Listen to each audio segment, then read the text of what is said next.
running for their lives. Origin, destroy Rocket's Nexus.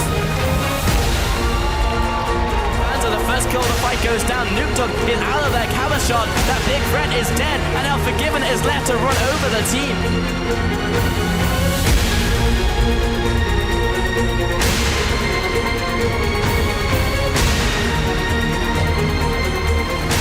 He has no ultimate, he has no carries. And there's so little Fnatic can do.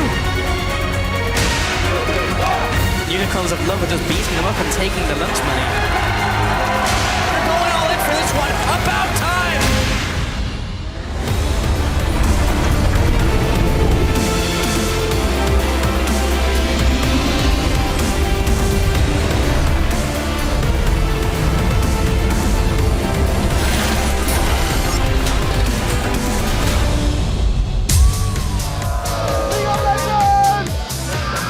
Welcome to week 4 of the European LCS here in Berlin, Germany, where you see Fnatic looking at the black wall, looking to replicate past success, of course, in this split.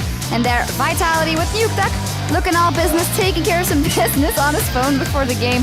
And Elements setting up on stage as they will be taking on Vitality in our first game of the day. And as you can see, things are downright euphoric here in the battle arena as Elements and Vitality take to the stage for our first game of the day.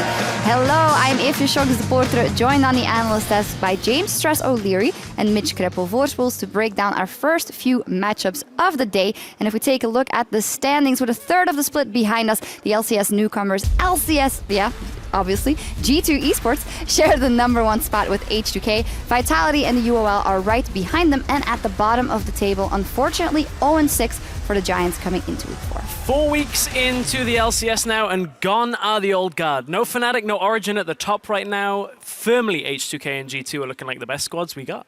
Yeah, and those are some of our expectations being like shattered. You know, we thought Fnatic and OG would finish pretty high at least. But then looking at the bottom of the table, this is sadly some of our expectations confirmed. Roccat, even though they opened spectacular with the Taric week 1, day 1, ever since it's going downhill. So more Taric, please. But Giants, there's 0-6 right now. They're playing, I think, Origin and Fnatic this week, or they have a really tough schedule this week. So they're projected to go 0-8. Then, well, if they don't really improve drastically, they'll go 0-9. And then who says that can't repeat itself? And we may be looking at an 0-18 season for Giants. Hopefully not, but they need to start changing things. Yeah, let's hope that their substitution, Betongjokka, starts to pay off for them as well. And looking towards today's competition in the visa department, unfortunately, the issues we still have Ryu out for H2K and Selfie in. And on the Unicorns of Love, Diamond is still out, and Rudy has joined as a full-time member of the team. As with last week, there have been changes, though, that aren't to do with visa issues, and that is in the Roccat camp. Tabs has come in. Former Elements AD carry has replaced Sophia on that lineup for this week. Yeah, pretty interesting, to be honest, to see Rudy make it to the LCS. One of the players I would have not expected to make it here, but he's been a consistent high-ranked challenger player overall. If you watch a lot of European streams and solo queue, you will definitely know who Rudy is. If you don't, he will very often announce his... not departure, but his arrival, his presence and his arrival in all chat by the phrase, "Hi, it's Rudy." So I'm excited to see the face behind the player, at least. Well, we'll find out how all those rosters actually adapt in this week. But first up, it'll be Elements versus Vitality, then Giants versus Fnatic, followed by our match of the week between G2 Esports and Origin. What a clash. Yeah, that's going to be a fantastic match where Origin is on the up and up. They're 3-1 in their last 2 weeks. Well, guess what? So is G2 Esports overall. So that's going to be a very interesting match here for our match of the week. TriCast 2, it's going to be exciting. Exciting. I don't know. On PTL, Martin went for G2 Esports. I personally think Soaz is going to turn it all around, rain down with the fury of 1,000 baguettes and win that game. We'll see what happens, and to spice that matchup up, there's also some new stuff to Summoner's Rift, as we'll be playing on patch 6.2. A lot of changes. First up, I might say welcome for a lot of people, nerfs to Tahm Kench. Yeah, finally some nerfs to the pretty tricky Frogman that we're dealing with in top lane. Great health a little bit down, so should be a little easier to all in, if not at least 2v1 and kill him. Glad we see that. I think this kind of kills the Tahm Kench support entirely, unless we're looking at a very single man like lockdown target composition where you really want to save your AD carry. But other than that, we'll likely still see him in the top lane, but not as high of a priority. Yeah, it's not going to bench the Kench. There are other changes, however, to itemization when it comes to 6.2. So we saw a lot of Frost Queen's claim.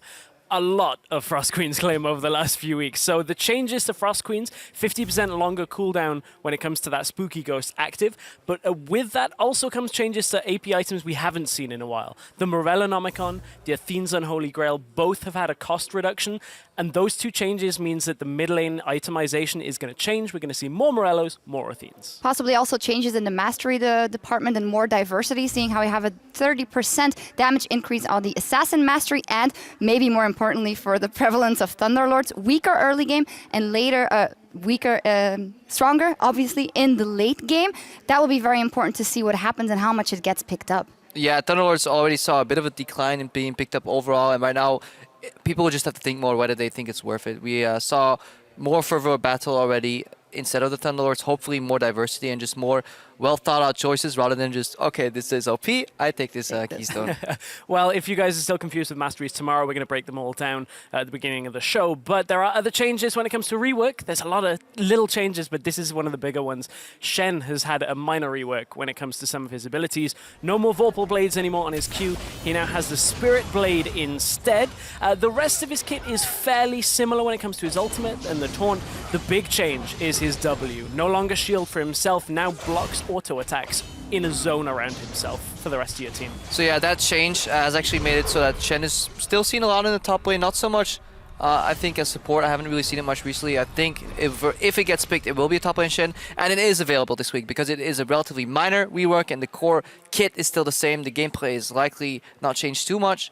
We will still enable Shen and it's playable this week. Some very interesting things and tweaks to the game, so we want to know what you think. Tweet at LOL Esports and tell us what change will come to the metagame with patch 6.2 and why. Be sure to include that hashtag EULCS and we'll go over your responses later today. For now though, it is time to zoom in on Elements versus Vitality as they are setting up for our first game of the day. Let's touch on Elements Force 3 and 3. We were looking to see what they could do versus better teams. Last week, however, they went 0-2, losing to the UOL and OG. The teams that have the teams that Elements have beat rather have a combined record of 3-15. The teams that they have lost to have a combined record of 12-6. So it was somewhat expected that those losses were coming in last week. And when you speak of those losses and the wins that Elements have had, they are one of the teams that have the most drastic shift when it comes to their time of their game. I mean, Elements have had the slowest wins out of teams and had the fastest losses, so it means they've struggled to beat the teams that they've won against. And in those games where they've been losing, it's just been smash after smash, and they've just been wiped off the map really quickly.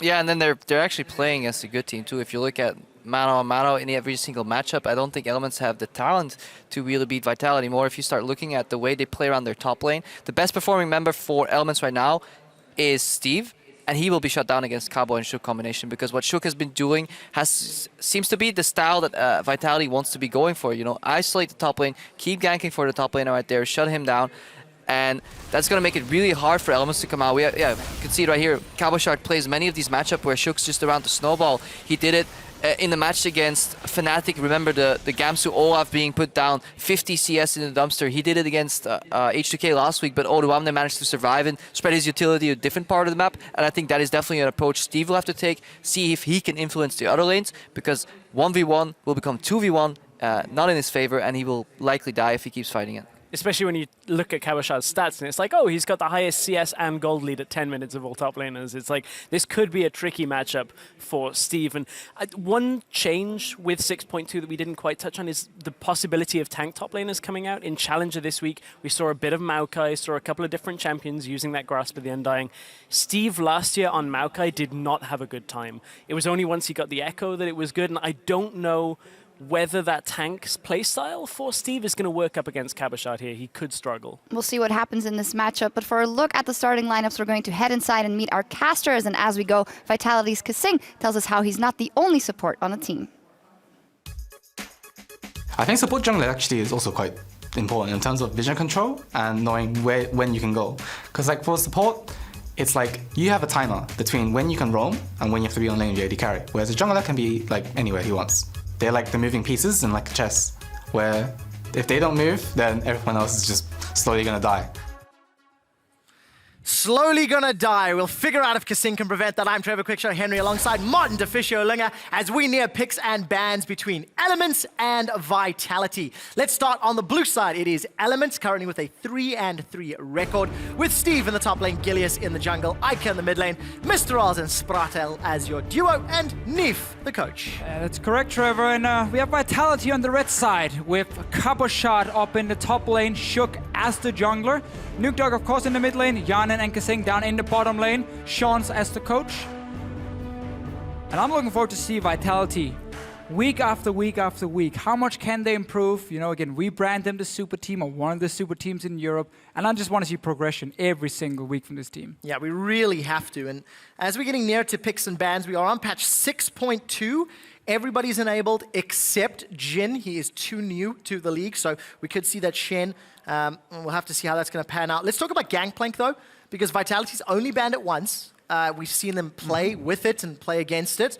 And on the other side, Elements, they've banned GP in every game, regardless of side. Yeah, it's one of the things I actually like about Vitality. They're not afraid of leaving what a lot of people consider the S-tier picks, like Gangplank, open, and say, we have strategies prepared against it. You know, they tried with Olaf top lane and Rek'Sai ganking early jungle to try and shut down GP. And, you know, it worked okay. They got a pretty big CS lead on Cabochard, but it wasn't enough because the rest of the team then couldn't really punish H2K last week. This one, however, when you play against Elements and Spraddle, you ban Alistar, because it is by far his best champion, and honestly, he still hasn't really performed too well on anything else but the Alistar. Well, he's going to have to find something else to perform on today, DeFiscio, because last week, Elements had a rough week, 0-2. Let's see how they're going to handle themselves against Vitality. Graves and Lulu taken away. The Lulu, I think, is a bit of a bait trap. Currently 3-7 in ULCS with Ryze as the last ban. And over for Vitality, I mean, Corki's still up and available. Poppy still up and available. Yeah, definitely. What are one they of the big ones. considering as a final ban to go with Alistar and Kalista? Well, you just mentioned two of the very big picks. What Vitality can do is just ban none of them and say we're going to trade at least. You get one of them, we get another one, plus an additional super strong pick in the current meta. One of the issues is there are so many good picks at the moment that you often get them in the second rotation if you're Elements. So they give out GP again. This is what we have seen before.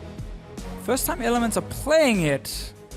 And it didn't work when Vitality did it last time, but that was into Odoamne's GP, and they picked Olaf. So can Steve or Ika, depending on where GP goes, do what... it's always interesting. It's always interesting when a team has banned the same champion in every single game, because that tells you... Oh, Cavo played to the camera. Sorry. Okay, that's fine. So, I just got distracted. He actually prepared that one, by the way, at home. Lucian Corki, is this the lock in here? You want to go Corki almost every single time it's open, so yes, it should be for them. And the reason this is very good by Vitality, if you look at the pick and ban phase, is they ban Kalista themselves, and there are 3 top tier AD carries right now. Kalista, Corki, Lucian.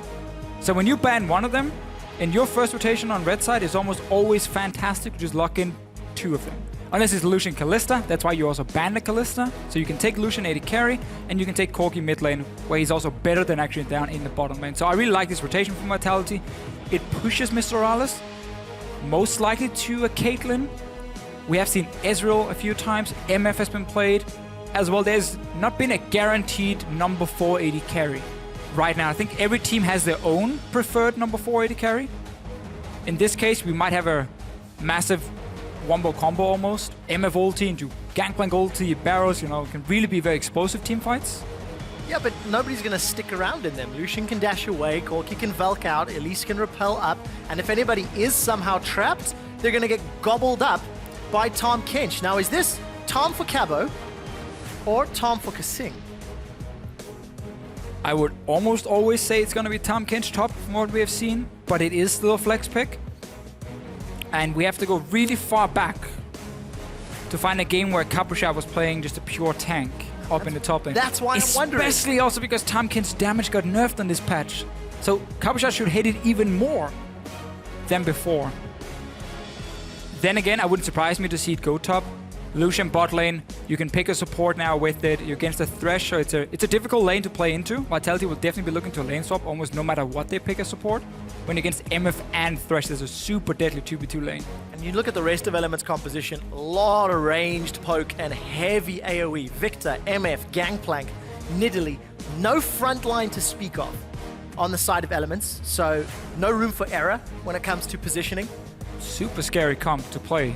Yes, you have a lot of AoE wombo combo damage on your side. So it's gonna be Tahm Kench heading to the bottom lane. Yeah, so let's... Corki's going top lane. Interesting. Are we... This has to be. I mean, this must be Corki top then, with Ahri being locked in. So we're now seeing Corki get triple flexed, basically. AD carry mid laner and top laner from Vitality. First time we see this in Europe, for sure. I don't even remember seeing this in LPL or LCK as well. I do not think I've seen a Corki top lane. So by Vitality and Elements, we have no... Wait a minute. This we have definitely not seen before. Lucian top lane for Right. Capushot. What does this mean? Explain it to me. Okay, Domingo. so I mean, Lucian has a very, very strong laning phase. He's very good in especially like 1 to 6. And Lucian, if you think back to when the lane swap meta was often like you had your AD carry sit on 1v1, Lucian was very strong because he's so good in 1v1s. He's very mobile, he can escape. He gets extra range when he gets like rapid fire cannon. His ulti is very good when you zone someone off or poke someone off. So this to me is just a lane bully pick from Capushot top lane with the Lucian. It's gonna be the most awkward TP gank ever. But his laning phase should be very, very strong with an AD carry top because Lucian is so good in the first early levels. TP into culling. That's what we're looking that's for. the crazy one. Come on, Cavo, pull it off. On the other side of the spectrum, Steve is going to have maybe more headroom the later this game goes with some teleport ganks on that gangplank with Cannon Barrage. Either way, we're loading up onto the Rift for the first game of week 4. There's no major tanks to speak of. Guys, jump on Twitter. You know the deal. Tell us who you think's going to pick this one up. But hey, I mean, we talked about it, right? Normally you would say that Tahm Kench would go top lane. But when it is Capushot, Yes, I don't see him on a tank. it's just not his style. And it's like Vitality likes to play around Capushot a lot with Shook. And you don't want him on tank. Oh, he's hooked now. This has already been caught, but Kasing has gobbled up Cabo, spat him out backwards, and Sprattle gets hit by the Orb of Deception. Nobody goes down in the trade, though. Interesting stuff. I like when we get some of these surprises because we are surprised. I'm sure Elements is looking at this being like, what is going on? Lucian top lane. Technically in a lane swap as well, he should be fine because it's so much about fast pushing towers now. Having an extra AD carry should do well there. I mean, all of the tower pushing power, the Lucian, the Corki, even when Elise comes into lane, Yeah, I human mean, form. that's the thing. Like Vitality definitely is looking for lane swap because again, we talked about in Champs, like against MF and Thresh. Like that's a lane you don't want to deal with 2v2. And then I can see just the Lucian, because he's an AD carry as well, can help fast pushing down. And it's very important when it comes to pushing these towers. Even 5-6 seconds can mean the difference between you picking up 3-4 extra CS for your top laner, which can then mean he gets an extra level, and so on and so on. So like it's small things that can slowly but surely snowball. For now, we actually see Elements starting on the weak side with their jungle and top laner. And now Vitality is going to invade in. We've seen this before. Last time they got collapsed on and died. But this time around, nobody's there to trap them. They didn't stop the blue buff. They came in very late. There's a little bit of a sloppy start from Vitality. They wanted to stop this blue buff from happening because you can see how Shook is starting on his strong side. Yeah. So he's only going to get red buff now, and then he just has to do camps. He's not going to get a blue buff because he can't really go bottom side when the rest of his team is on top side. It's a little bit too late from Vitality. Maybe they were talking too much about Lucian top and what was going to happen. I can't wait to hear from the players exactly how this pick and ban played out. It was an Ahri last pick, so they committed to that Lucian/Corki top lane with their last pick. And again, Cabo not playing the tank, so I want to see how he plays out. Cabo has traditionally been very good in lane, and he's currently not there just yet. Still playing the lane swap shenanigans. I mean, he's been the best laning top laner, but he's also the guy getting probably the most help from his jungler. In Shook always being around, Vitality putting a lot of resources towards Capushot. But it also did mean that Iker was like, okay, I'm gonna take Victor, save Wakely into Corki. And then he gets super surprised because an assassin gets picked into it. And what often happens in those lanes is the assassin will have the control and pushing power until Victor gets his first upgrade on his Hex Core. You know, he gets a bit of AP and he can start wave playing quickly. Otherwise, he's gonna get pushed down to his tower and there's a risk of him dying, potentially. Risk. Blue team's turret. There are masteries still. Slew of Thunderlords across the... Look how fast Elements, how fast Vitality are compared to Elements. Tower's already down. This is what we talk about. Extra seconds, and we need to look at how much Capuchon can pick up in this extra time, because look at the bottom lane now. Coming down here from Vitality to this tower. So they're gonna stop Steve from ever freezing. Like, he's literally gonna kill the tower and recall and get nothing. But Capuchon is sitting top now. If you look at your minimap, and he's just getting extra CS and extra experience. And that wave is pushing towards Steve him as well. doesn't even get the tower. It's just way too delayed from Elements. Trying to deny too many poor. CS. Yeah, but really poorly executed lane swap now, and clearly getting surprised at the speed. Vitality could take down that tower with double AD carry, and then swap him back down. So this is really bad for Elements now. So Capuchon's cleared out that big wave that was pushing into him. Sent it back towards the inner turret. Okay, this does give Elements a little bit of a chance, because now Steve needs to go top lane and take the wave that's pushing to him. You always want to send your weak member, the top laner, to the wave pushing towards him in the safest lane, because he's obviously now, he's a little baby, he's not really very strong, and you have to just always cater around him. So he's going to get this wave because Capuchon decided to push it out. He was expecting Rallis and Sprottle to show up, so this is okay for Steve, but he's still going to be behind, obviously, but he gets something now. It is a big deal when you consider the power that Capuchon on Lucian is going to have. In contrast to Gangplank, that really needs 3 items to become the absolute monster that we know from Gangplanks. Admittedly, it is a nice jump with each of those items leading up to 3. So the wave continues to push forward. Cabo, 2 levels up and 16 CS for now at 5 minutes. Yeah, at least again, as we mentioned, Steve will get something. Yeah. I mean, that's a wave and a half in front of him. Had this wave not been pushed out by Capuchon, Steve would be stuck in the bottom lane, and they would try and mirror how quickly you could take down the enemy tier 1 tower. But Vitality would be so far ahead they could just set up a TP dive on Steve and kill him, and he wouldn't get anything. Gilius. Just saying hello. Big hit from the love tap from Gilius, making it clear that he's there. So Gilius been farming up a Storm, 23 CS versus the 15 of Shook. And then mid and AD carry both sitting even. Vitality got themselves a 1,000 gold lead thanks to the early tower and the big CS advantage that Cabo's been able to farm out. Definitely a great swap from Vitality, and then Cabo just getting a little bit greedy on pushing out the wave, expecting Rallis to show up and push it back. Anyway, Vitality can still be very happy with what's been going on. He's even gonna TP straight back into the face of Steve near the tier 2 tower, because look behind him, he has Shook as well. Yeah. Just providing some assist. You want to push it in. You don't want to have Steve just slow pushing it out, picking up too much farm. Get these minions into the tower, let the tower kill them, and then slowly get it pushing back towards Vitality. Yeah, he picked himself up that serrated Dirk as well. I love the Dirk, man. The lane. And for Cabo and Vitality, continuing to keep Steve on the back foot. Piercing Light will force Steve away, missing more CS, more experience, at least for a couple of those.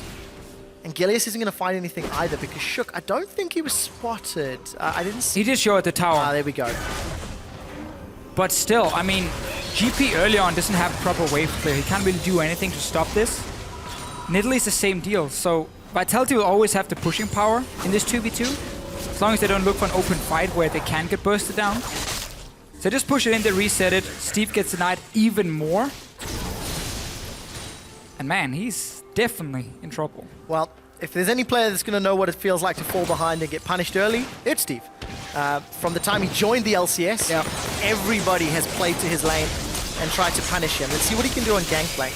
I want to talk about the itemization of the mid lane, because we've seen glimpses of Nukeduck and Icat just trading farm.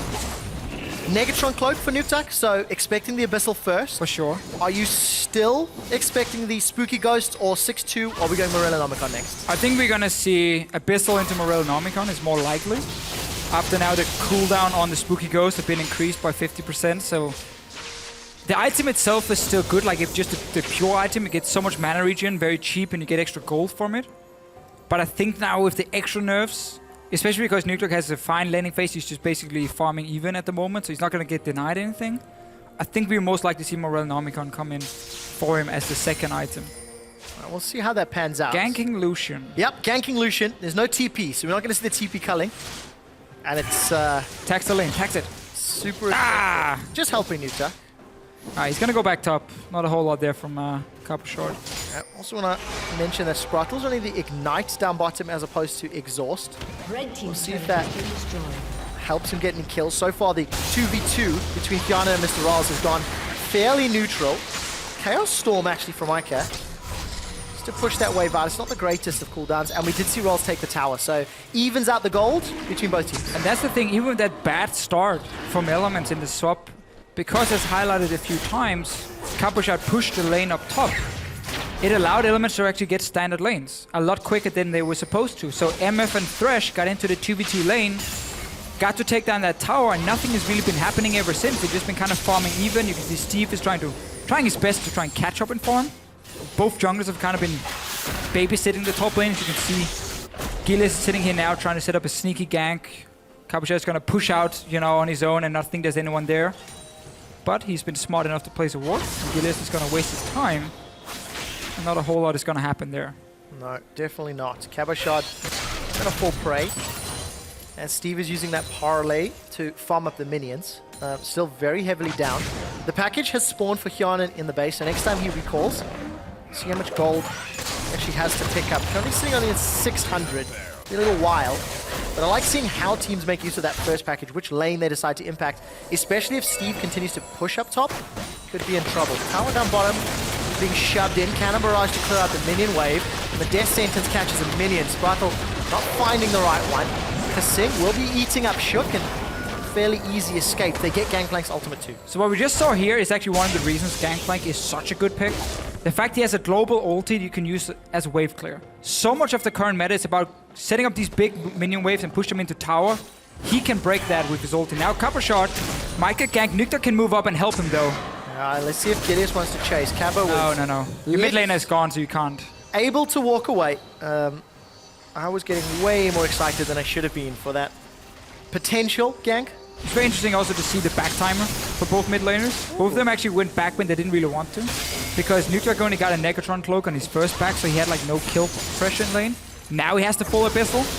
IK went back and had to go for cooldown reduction because he couldn't upgrade his Hex Core because he didn't have 1,000 gold. Both of them kind of like, 800 gold, not enough to really do anything. Now we might see more action. Nuktak has a lot of kill pressure. Ignite, you know, reduce MR. I want to see them try and set him up. Problem is there's cleanse on IK, which obviously breaks a lot of what Ahri can do. Yeah, that it does. Gilius still continuing to farm up a Storm, by the way. 20 CS up over Shook. Got those Runic Echoes completed. Opting to use the passive, whereas Shook has already invested in the boots. A full channel culling will get a lot of damage on Steve. Piercing Light comes out. One more hit, and Cabochard 1v1s for first blood. Let's go back to Champ Select. We talked about how good Lucian is in these long lanes, especially in these lane swaps. Because 1v1, he's very, very strong in the early game. He has a lot of mobility. Culling is great when you're chasing down someone. Long range ability. And he's using it perfectly here. Steve was stuck in a long lane. Has to try and push out the wave. Capuchat goes aggressive. I'm pretty sure they spotted Gilius on the bottom side of the map. And then you can go aggressive knowing the jungler isn't there. And he picks up the kill. Steve just trying to run away, flashing away. Against dashes, calling range. Very difficult for him to do anything, and he probably hasn't played against a Lucian top. Who has? That is the question. Well, Vitality get themselves the first kill, and look at the vision inside the bottom quadrant of the jungle. With Vitality's Abyssal Voyage, Kasing delivering Shook. They've littered 1, 2, 3, 4, a fifth ward down by the Krugs as well. All the information, so Gilius can't go anywhere. And we can really see how this Vitality comp is just like come online. Because Corki wants to hit level 6, start becoming very, very strong in the laning phase as well. Gets a Sheen. So now he can start pushing the bot lane on his own, or at least go even on his own. That opens up for Kasing to start roaming. Capuchat, Ghostblade first item. You don't get to go back with 1200 gold very often as a top lane, or 1250 to get a BF sword. So instead, you build towards better components towards a good early item in the Ghostblade with a lot of long swords. So he's very strong at this point. Abyssal Scepter, we talked about it. Nuktak has kill pressure in mid lane, especially if he gets some help. So do you believe in the TP Ghostblade ganks? Or is Cabo just going to be playing the split push game? I believe in him split pushing for the rest of the game, basically. Oh, I was getting excited. I like the idea. I don't believe in him making any big TP plays, but that's something Elements can do. Because they have, you know, Gangplank ulti, MF ulti. If they can create a fight on the bottom side of the map, you have that massive zone of damage you can use that is so difficult to deal with from Vitality. So that's where I want to see Elements try and do something. You're trying to gank their mobile Lucian with no CC from Gangplank in mid lane. is very, very difficult, especially because Vitality can always push down the lane and then place the wards you see here. Gilles is gonna get 2 wards though, so he can be happy, and now forcing Cabochard back because no vision. This is not solo queue. You don't keep pushing. All of the wards have either timed have been killed down in the bottom half. There's going to be an available Rift Herald available for Vitality. Another interesting thing. Tell me. Lucian top lane. Take down Rift Herald. Take the Rift Herald buff, which is what he's doing. Gangplank can't really stop you. Keep pushing, keep pushing, keep pushing. Buff up your minions. Get a bit damage on tower. This is just constantly like 24/7 tower pressure, push, push. You're just more mobile than maybe a Graves, but you have less burst damage. And you're also a lot squishier. Yeah, don't have that true grit available to you. But I think some credit here to Steve and Elements. At least using their wave clear, maybe effectively. Maybe Vitality not pushing that hard is probably a more realistic answer here. Steve, 98 CS to 106. So Trinity Force will be close to being completed. Currently on 760 gold. A few hundred away from that. Wow, gonna take a little longer now because he's gone for Ionian Boots. But yeah, I mean, Elements, 600 gold down. No dragon to speak of. One thing to take note of, guys, on 6.2 there is a spectator bug. Baron and dragon timers will not be visible. So we will keep you up to date with how long those are. You can see the first dragon being taken down now, so... Yeah, and the players obviously have the timer in-game. Yes. It's just for us looking down at the game. Oh, Nuktak, he's being surrounded, Fisher, and I think he's in trouble. Spur Rush and Flash is available. Let's see if he can dodge the skill shots. That's 1 Spur Rush, 2. The Flay connects. Oh, predicted the death sentence. There's a flash away. Abyssal Voyage comes in from Kasing, but there's not enough damage from Elements. And Nuktak gets away. But we can see what Vitality wants to do. 1-3-1. Cabochard one lane, Nuktak the other one. Sid Yana in the mid lane with his jungler and support. And then start pushing in all these lanes here. Because Elements, they want to team fight. You know, they want to have these big wombo combo team fights. Vitality wants to avoid that by always pushing the lanes first. And force Elements to always split up and defend these lanes like Steve is trying to do here in the bottom lane against this Rift Herald buffed Lucian and his minions. And try to set up a trap. I like the play from Spraddle. Triple dash and a flash, however, buys enough time for Nuktak. That it does. And of course, Kasing using his ultimate again to thwart any follow-up aggression. There was no cannon barrage from Steve. Maybe. That could have been some additional damage, but either way, Vitality play it out. So this is probably going to be the hook, I'm hoping, on slow-mo. Yeah, so basically, Vitality trying to push out all 3 lanes. Elements can react early enough. Oh, that's beautiful. I like it from Spraddle. Shooting it straight away Nuktak would never do anything because he would obviously just dash around it, so you gotta try and predict where he's going to. Oftentimes you will shoot completely wrong. Other times you know the exact range he's dashing, and then you say he most likely will go either left or right, and then you fire it there, and you kind of 50-50 it. It's not all pure skill. No. I mean, you don't exactly know where he's going to dash. I'm aware of that, but I think you explained that very, very well. Congratulations to Spraddle. This is the 3rd time he's played Thresh. 1 win, 1 loss. And he's got a good death sentence now, but it needs to result in more. Lane pressure being applied on the top by Elements. They've got 3 members up top.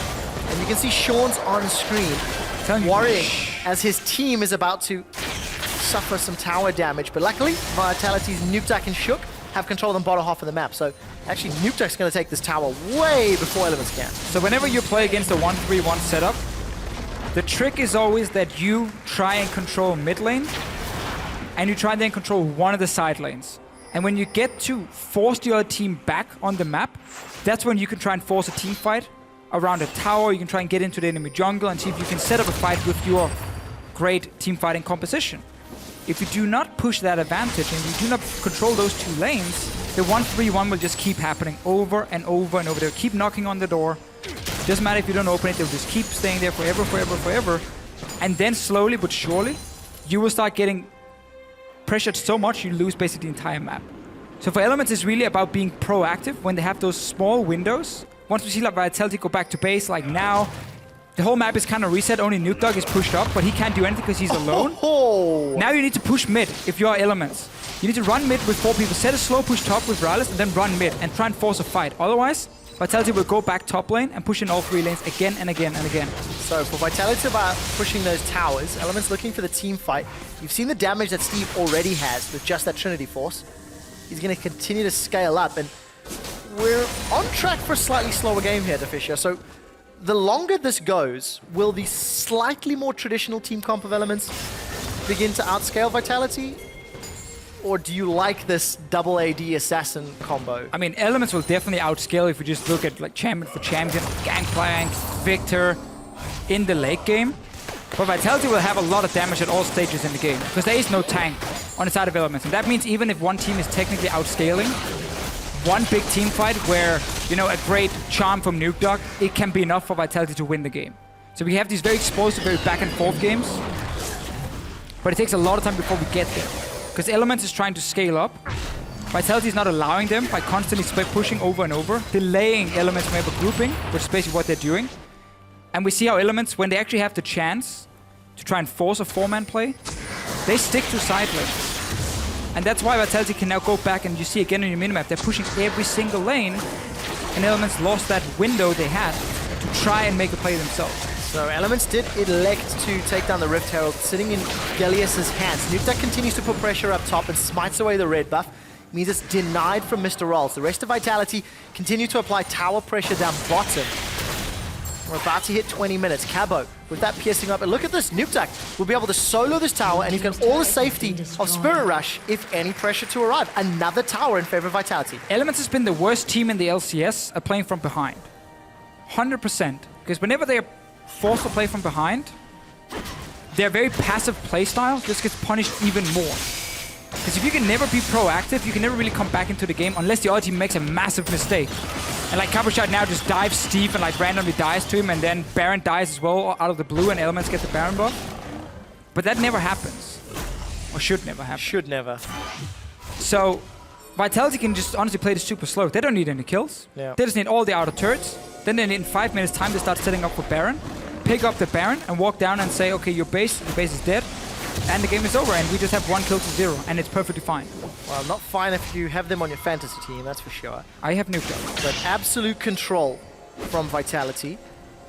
You did talk about Nuke Dog a second ago, and to go back to the itemization discussion, Yes. it is Morellonomicon next, so the changes to the Spooky Ghosts, moving it a little bit out of solo lanes. Yeah. Still saw it on Lulu in Challenger, if memory serves correctly. Stress Wicked, was yeah. talking to us about it. And there's the goal difference at 20 minutes. Look at Yes, that 100. number. Yeah, 1,100 in wins, minus 6,000. They're only half of that down in this game, though, for sure. But even though they're only half of it down, they've had almost no control of the map ever since the game started, basically. This was the first time we saw Elements group mid. But look at top lane. There's no minion pressure from Elements on top side right now. So Vitality doesn't have to care about top lane. It's just a dead lane for them at the moment. Bot lane as well, we're just in the middle. So them grouping mid right now from Elements meant Vitality can just go mid and defend super easy. It is still better for Elements if they get them in there 5v5 potentially. But you're more or less relying on being able to set up dragons or barons at this point. Because you have no engage either. I feel like that's probably going to be a big deal for Vitality. If we consider, once you get down to those inhibitor turrets, Gangplank, MF, Victor, the value goes up significantly unless Vitality can keep pushing multiple lanes. So we need to see how Elements are going to play aggressive. Elements here sightseeing. Before, I'll talk about it after because Steve he might be in trouble. Steve is in trouble. The culling comes down. Cabo's not going to take anything from this. Flash We have for seen this Flash. before, That by the was way. just so easy. Long lane. A champion who only has his flash really to escape against Lucian. CDR boots. Rise in the audience. A big fan of that play.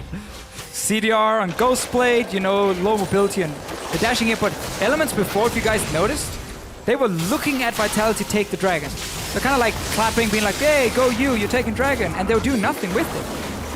Why don't you rush mid there? Now look how clever this is. Vitality see an opportunity. Abyssal Voyage.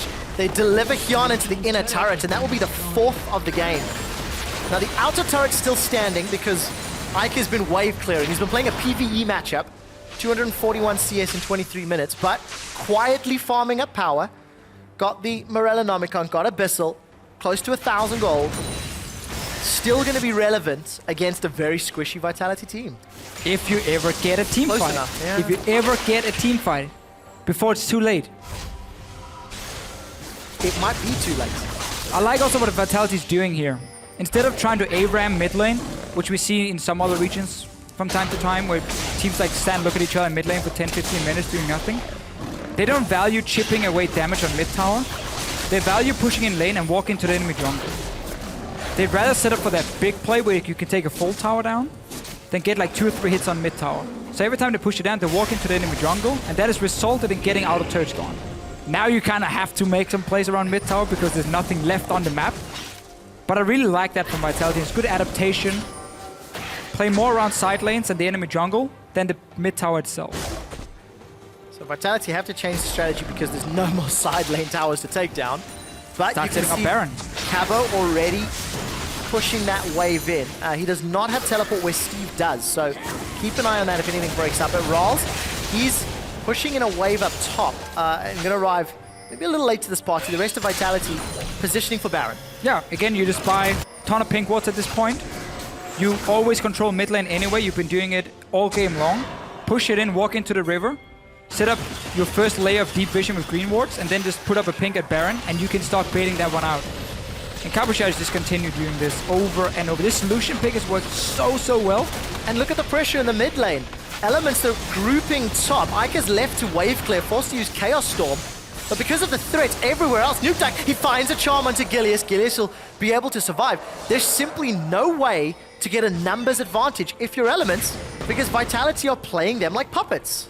And because Elements is always waiting for Vitality to spread out in the lanes. They might get Nukeduck now. This time around, the Death Sentence doesn't connect. The bullet time does, but Elements throw everything at Nukeduck, and they do at the not bot get the lane. kill. There's support now from the rest of Vitality. 4 members onto the exposed inhibitor. Steve has already used his cannon barrage for the one-on-one, and the inhibitor is taken down. The outer turret is the cost, and that's something Vitality will be exceptionally happy with.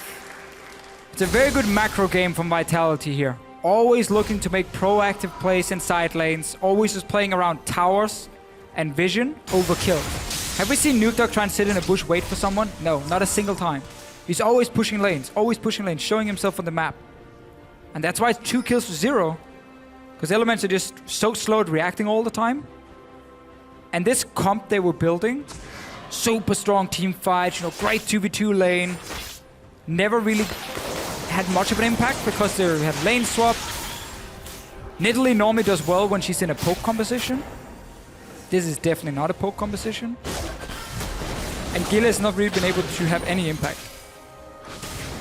And in team fights, it's gonna look even worse for him. You mean those mythical things? Yes. They are far from the story of this game, but very, very good play from Vitality. So far, cool, calm, and collected. Now that they've got super minions in the bottom lane, let's see how they play around either mid or Baron. The culling used just to force away Elements in the mid as Vitality defend their outer turrets. They've only lost the top and bottom outers, and look at the supers in your mini-map. They're getting closer and closer to the steps of Elements base. I think that's when somebody has to go deal with that, that's when Vitality can peel back for Baron, but they don't have the greatest amount of vision yet. Right now, the only thing Sean's is thinking, sitting there watching this game, is, guys, we are so far ahead on the map.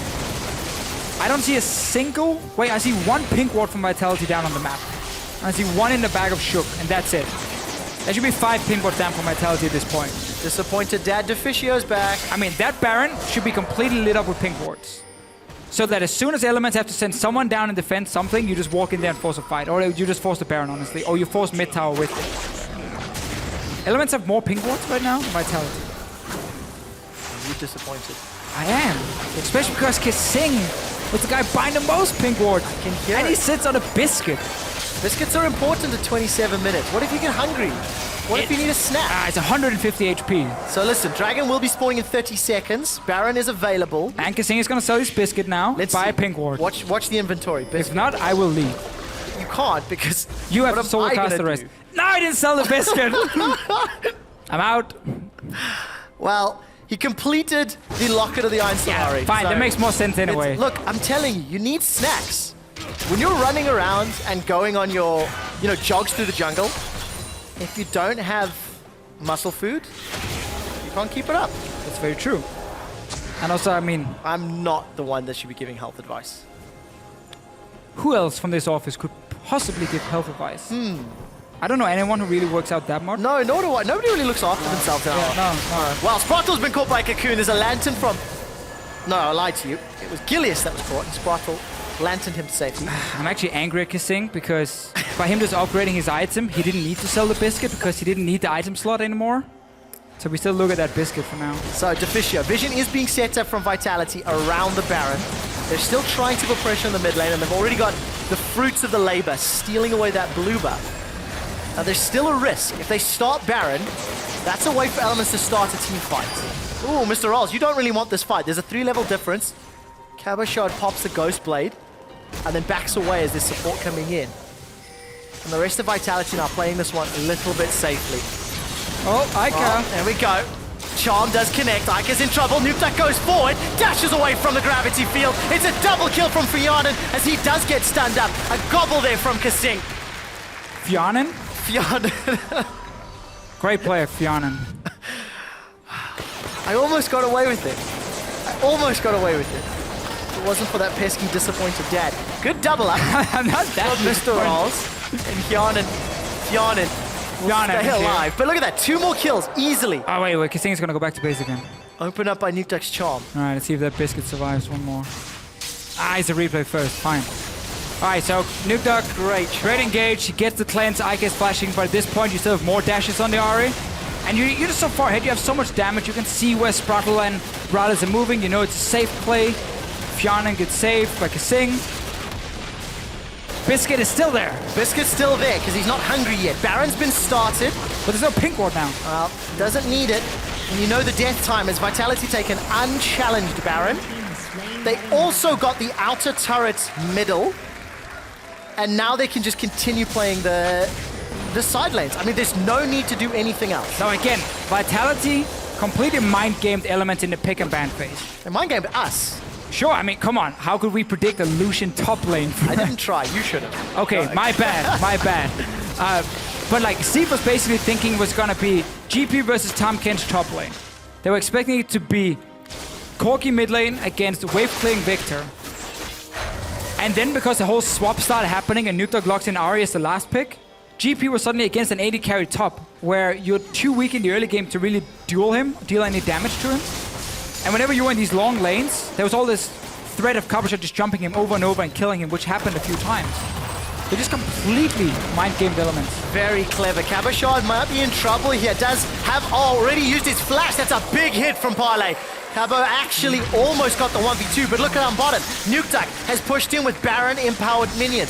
The inhibitor's down to 50% HP, and Shook's coming in for support. Death Sentence goes short. Cocoon into Spirit Rush. Nukeduck is not going to find the Orb of Deception. Cabochard will finish him off. He's jumped in for the fight. A defensive flash from Nukeduck. He gets eaten. Kasing keeps him alive. Spits him back out, and now Fionin is backing away. Cabochard still on the front line. He finally goes down after picking up a triple kill. Steve chains the barrels together, but it's too little and too late. 3 for 1 and in hit. Again, we're only 31 minutes in.